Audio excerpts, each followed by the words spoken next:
Samantala nitong Huwebes lamang po ay bumisita sa bansa si Myanmar President Thein Sein upang pagtibayin pa ang ugnayan nito sa Pilipinas. At sa kanyang state visit, 6 na kasunduan ang nilagdaan ng tiyak na makapagdadala ng mas marami pang investment sa bansa. Yan ang pinag-usapan sa ulat ni Elena Luna.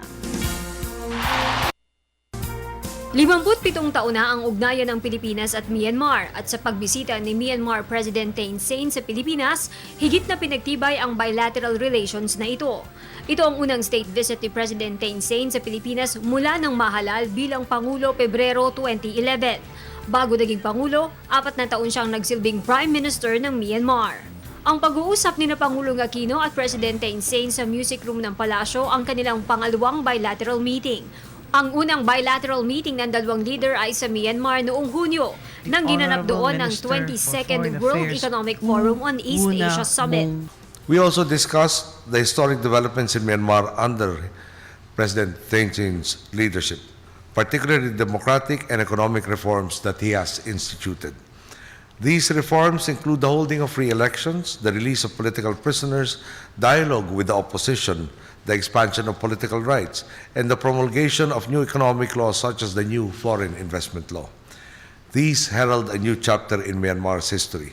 The Philippines supports these initiatives and has offered assistance on capacity building through technical cooperation. I also requested President Aquino to assist us in areas of health, education, and economy and human resource development. As you all know, we have lagged behind in terms of development compared to other ASEAN member states, as Myanmar was imposed against economic sanctions for nearly 2 decades. Mahalagang bahagi ng state visit ng leader ng Myanmar ang paglagda ng 6 na kasunduan. Ito ay ang visa exemption, food security at agrikultura, renewable energy, information cooperation at trade and investment.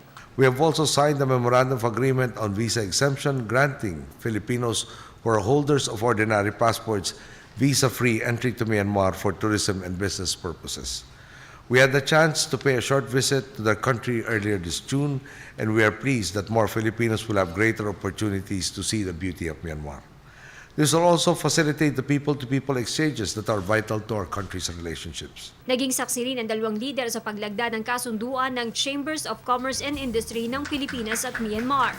Naging pagkakataon din ng state visit para manawagan ang Myanmar leader ng mga investor sa kanilang bansa.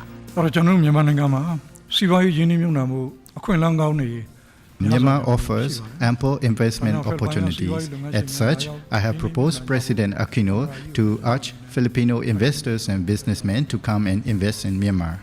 Sa September 29, 2016, ipagdiriwang ang 6 na dekadang ugnayan ng Pilipinas at Myanmar. Para sa Telebisyon ng Bayan, Elena Luna.